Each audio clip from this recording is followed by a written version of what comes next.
welcome back to my channel. If you're a new subscriber, you're welcome to the family, and if you're an oldie, hi.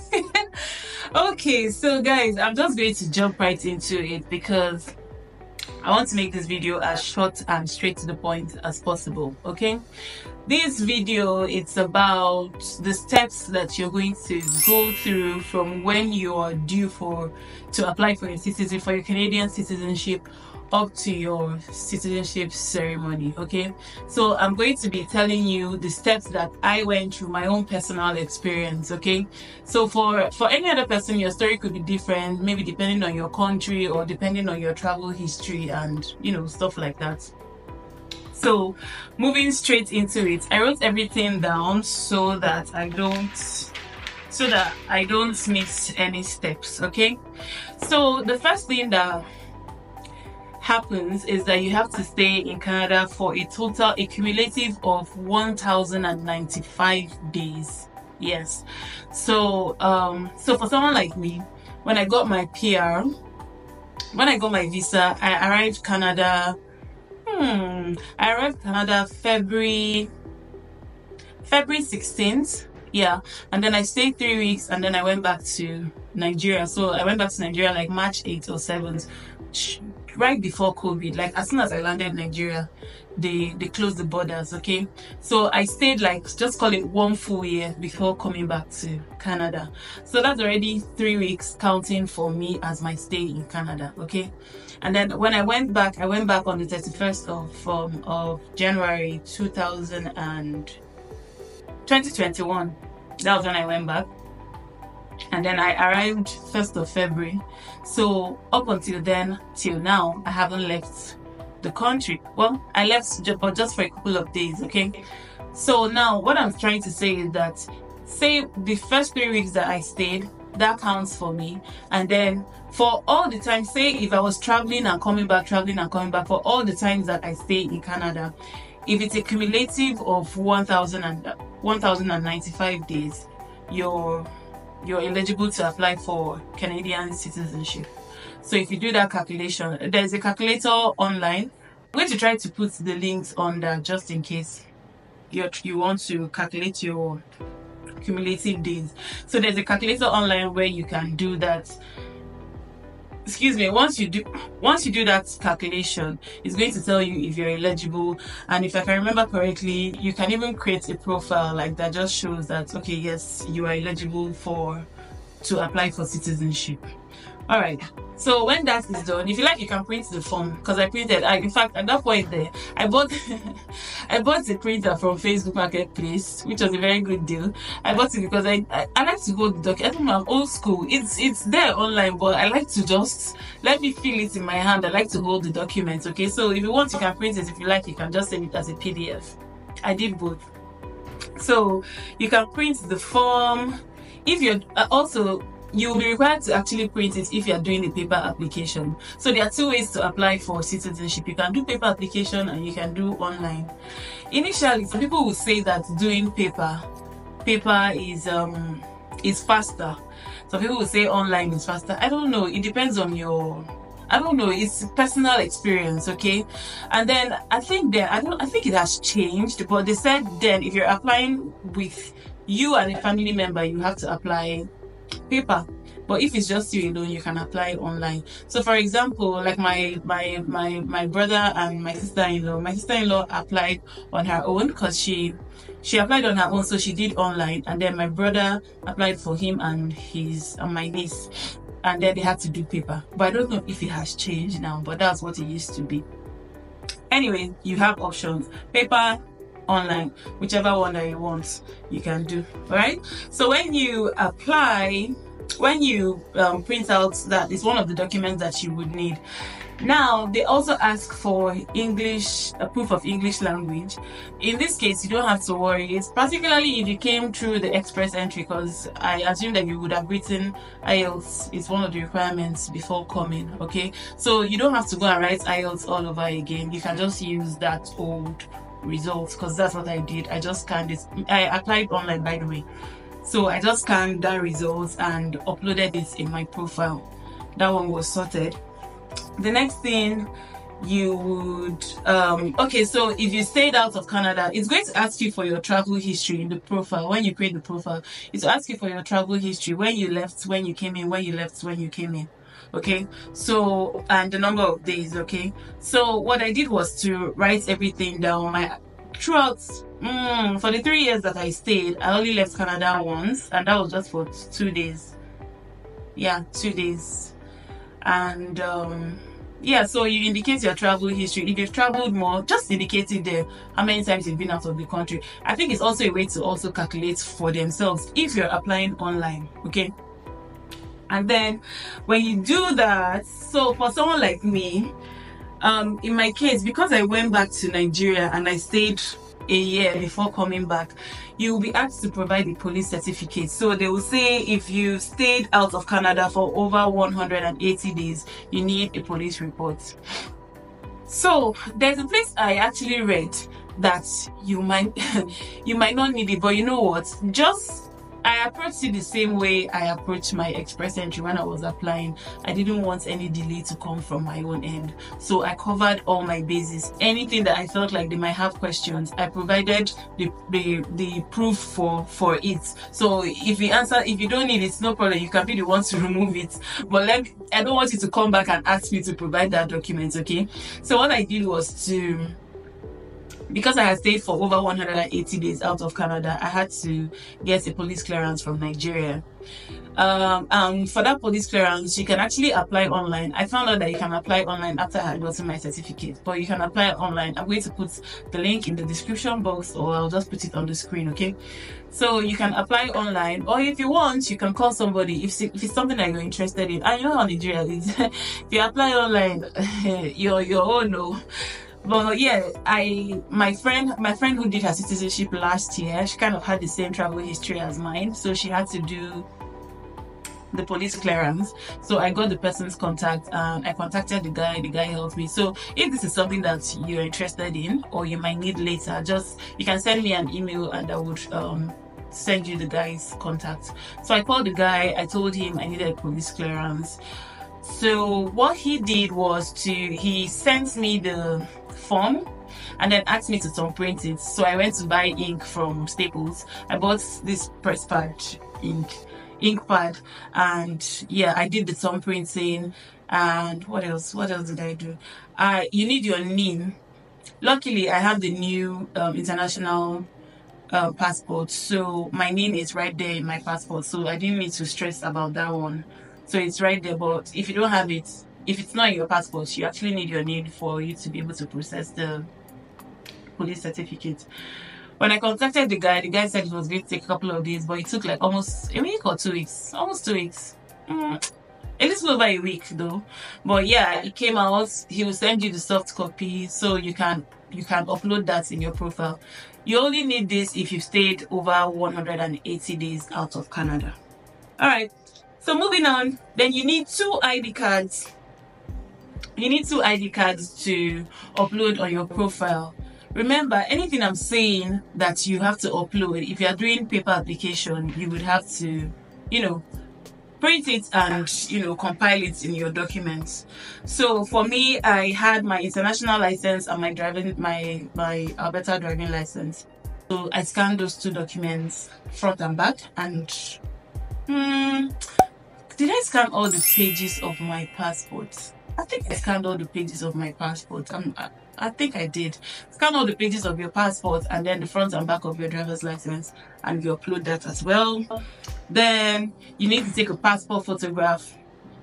I went to Shoppers Drug because they are like it's something they already do. So like one of the designated people that take passports for all this kind of things. So they already knew. So the specifications and all that. So yeah, so when you take that passport, if you're doing the hard copy, if you're doing a paper application, they'll have to stamp and sign it. But if you're doing if you're doing online, you just get a soft copy. You still get a hard copy, but you also get a soft copy that you can just easily upload. So when you upload it, you would have to put the address of where you took that passport photograph. It's a good thing I'm actually doing this video now, because if I left it further on, I'll probably forget some details. But anyway, when you upload your passport, put the address of the particular place where you took that's what's it called, passport. And if you're doing hard copy, you need it stamped and signed. What else? So you fill the form online. If you're application online. Okay, so if you're doing the paper application, you'll be warned not to validate the form until you are sure that you have finished filling it. If you download it, you will understand what I mean. You just fill everything on the form, on the PDF proof, on the PDF document, but make sure you don't click validate until you are done. You are very, very sure that you have finished filling that form, because I think once you click that validate, that's fine now. Okay. If not, if you don't fill your form properly, it will be sent back and all those things. Anybody got time for all those delays, okay? So just try to be careful, do the needful, go over it over and over again, sleep over it, go back. Just, take your time, do it right the first time. Simple. All right, so when you are done filling up the form, you would need to make a payment of $630. Okay, you review your documents and you make the payment, 630 Canadian dollars, and then you can submit. When you submit, you can print your receipt or you can save a copy. Okay, so for paper application, you have to print it and enclose it amongst your documents that you will be sending. So this paper application is that when you have compiled all your documents, you're going to put in an envelope and send everything to them, okay? Now, when you're done doing that, you can save the receipt, like I said. Then you will be provided with, after you're done, you've submitted your application, say online, you'll be provided with, reading materials in preparation for your citizenship tests, okay? So for me, when I submitted, my timeline, I'm going to give you my timeline. My timeline, when I submitted on the 25th of January, okay? So I clocked 3 years on January 13th, on my birthday.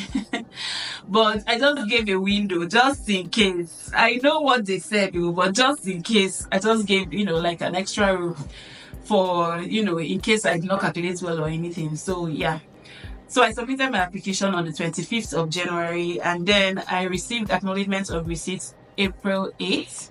Did I say April? Sorry, I received acknowledgement of receipt February 8th. That's like 2 weeks after I submitted.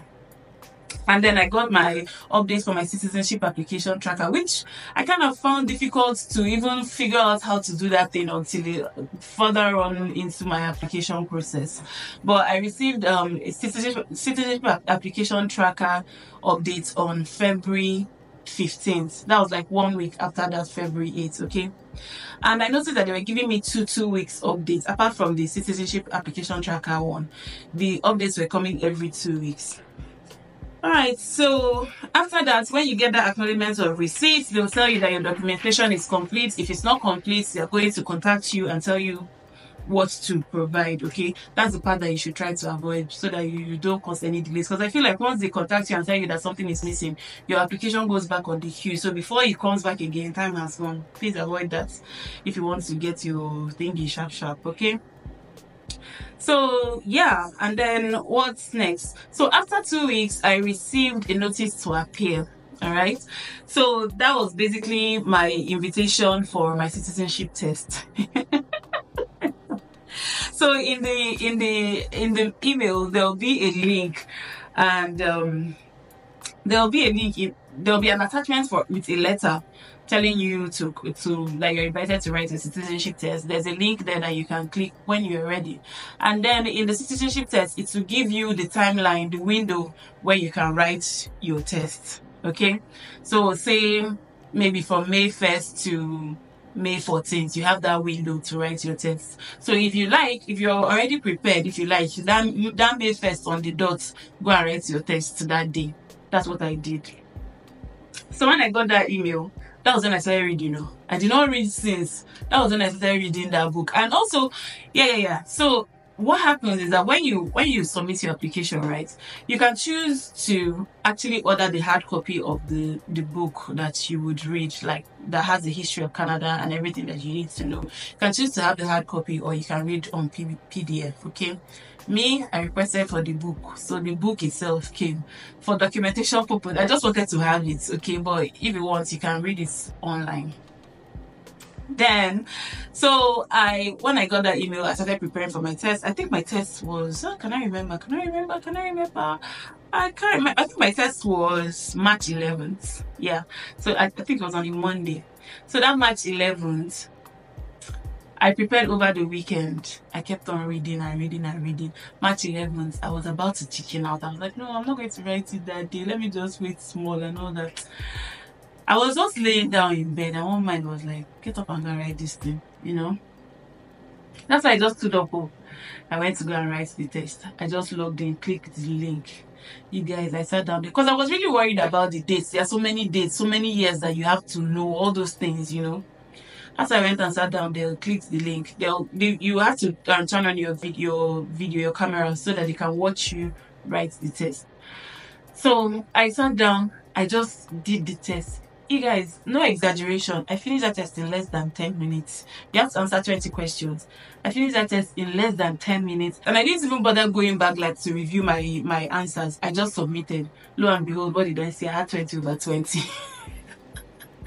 I had 20 over 20. Like, I was so happy. Like, it was like, why was I worried? Like, it was a weight off my chest. Like, relief, you know. So yeah, that was it. But they will tell you that it's just like a temporary result. When they've reviewed the video and they are sure that you did not cheat, then of course you can now sail through. So after you pass the test, you now wait.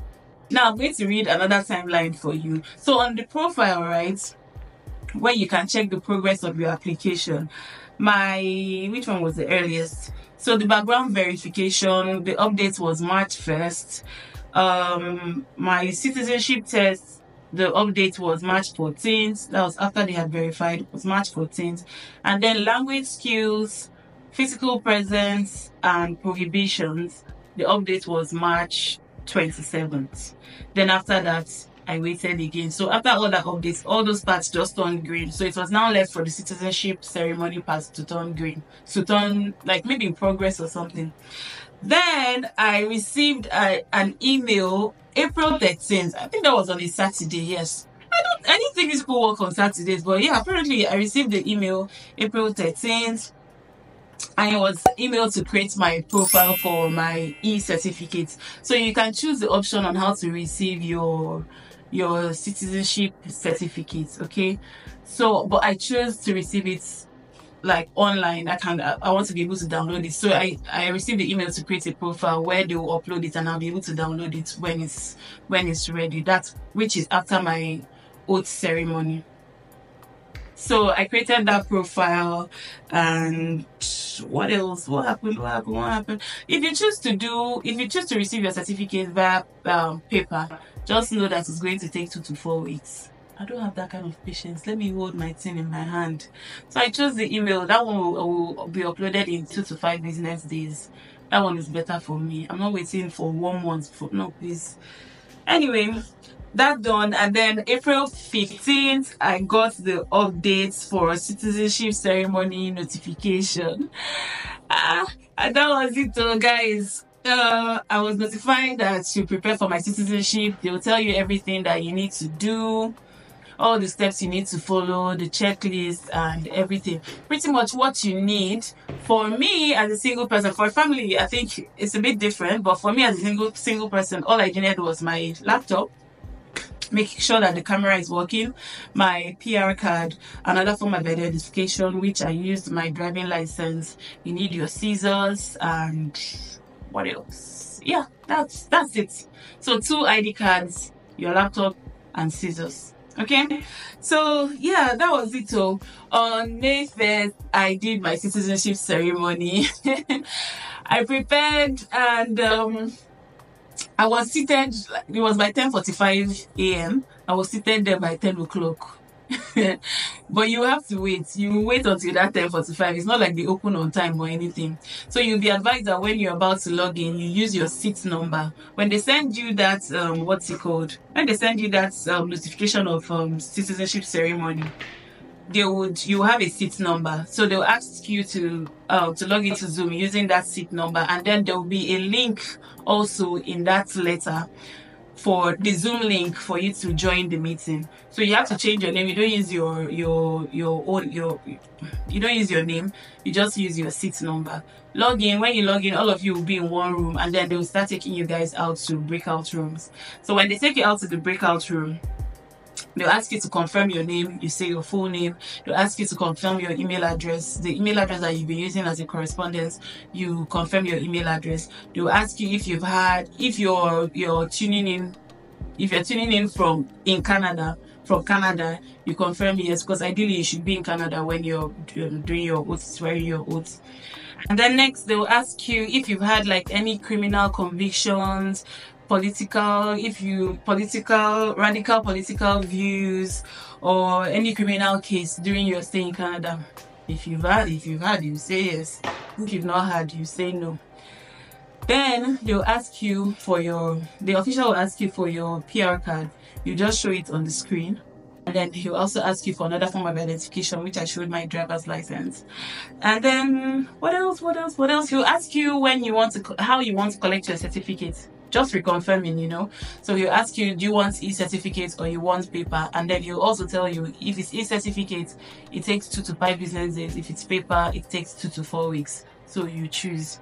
Of course, I choose e-certificate. And then after that, that's pretty much all the questions he's going to ask, and that's like the registration process. And then he'll ask you to cut your PR card. He asks you to cut your PR card, and you have to cut it into 4 pieces.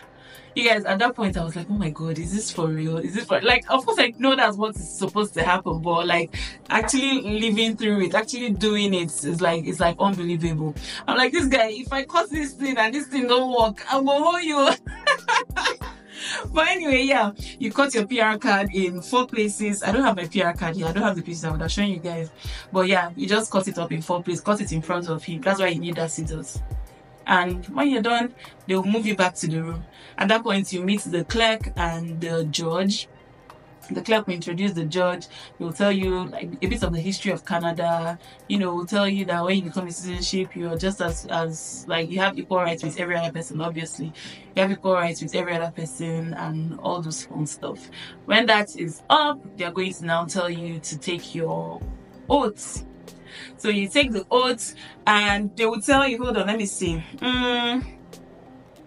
Yeah, so when you want to take the oath, they will tell you, okay, you can take it in your preferred language, if it's English or French, because Canada, you have 2 languages in Canada, which is English and French, okay?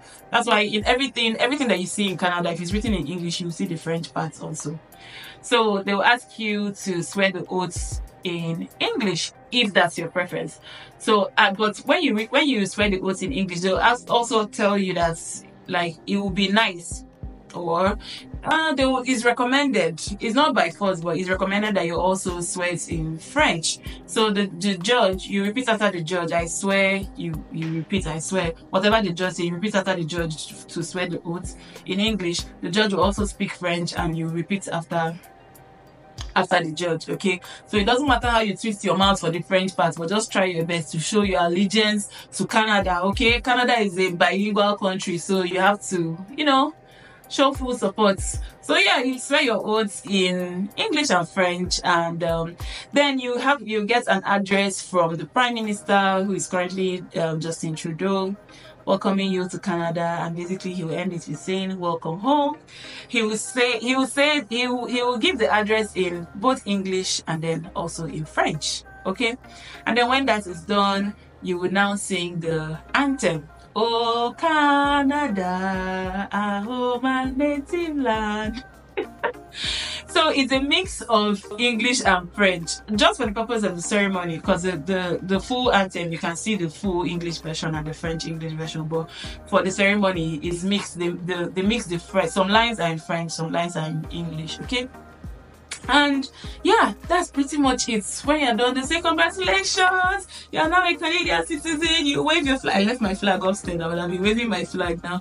You wave your flag, and then they would give you 1 minute to take a picture with the judge. So the judge appears on your screen, and then you can just, turn around and take a selfie with the judge. The judge is permanently smiling for 1 minute. I can imagine how awkward it is for her, or how many times she has to smile in a month. So yeah, that's why you see a lot of people, if you see people that, just turn around and take a selfie with the judge as proof. It's something that you send to your family members that, yeah, I'm now a Canadian citizen. And then after that, they will tell you to sign your, what's that? Let me see. I don't want to forget anything, okay? Okay, so you take your selfie. Alright, so you'll be asked to sign your oath or affirmation of citizenship.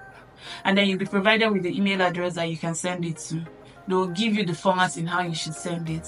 So for me, you have to sign it after taking the oath. So you don't sign it before, but you can print the form and just keep it on the side so that you can be quick after the ceremony to scan it and send to them. So you sign that form after the ceremony and you scan it and send it to them according to the format provided on the screen. So you can take a screenshot so you don't miss anything. And then immediately you send it, you receive an acknowledgement. Immediately you send it, you receive an acknowledgement email. Then afterwards, you now have to keep checking, because obviously I selected e-certificate, so I'm giving it 2 to 5 business days, and then I will download my e-certificate. Now, when you download your e-certificate, you will now be able to apply for your Canadian passport, okay? Because you need a certificate to show that, yeah, well, it's one of the requirements to apply for the passport. They also provide you with the link, or you can even go to CIC website to see how you can apply for Canadian passports. That's pretty much it, guys. That's it. So my timeline was from January 25th, and I did my ceremony May 1st. That's it. That's all you need to do. There's not too much. If you have all your documents and if everything is straightforward, you really don't have a problem. Just try to avoid missing any documents so they don't have to reach out to you to back and forth. Just try to avoid all those back and forth. If you have any further questions, please ask me. When I get my certificate and I apply for my passport, I'm also going to upload another video explaining the steps to apply for the Canadian passport, okay, and how long it takes, how much it costs, and all that fun stuff, all the details that you might need. All right, so yeah, that's pretty much it. That's my timeline, my story on my journey to Canadian citizenship. I'll upload all the other videos on my ceremony, preparation for my ceremony, and if you also want to watch my journey basically to coming to Canada, I'll also put the link in the description box or somewhere up here on the screen. So that's it. I hope you found this video helpful. If you have any questions, ask me in the comment section. Please share this video, like, and I always forget to tell you guys to subscribe to my channel. Please subscribe to my channel, okay? And if you like this makeup, let me know so that I can do this makeup for you. This channel was a makeup channel to start with, so yeah, I'm going to find my way back to doing that. Hope you enjoyed this video. Like and subscribe, share, and yeah, I'll see you in my next one. Be good to yourself, love yourself, and love others. Bye.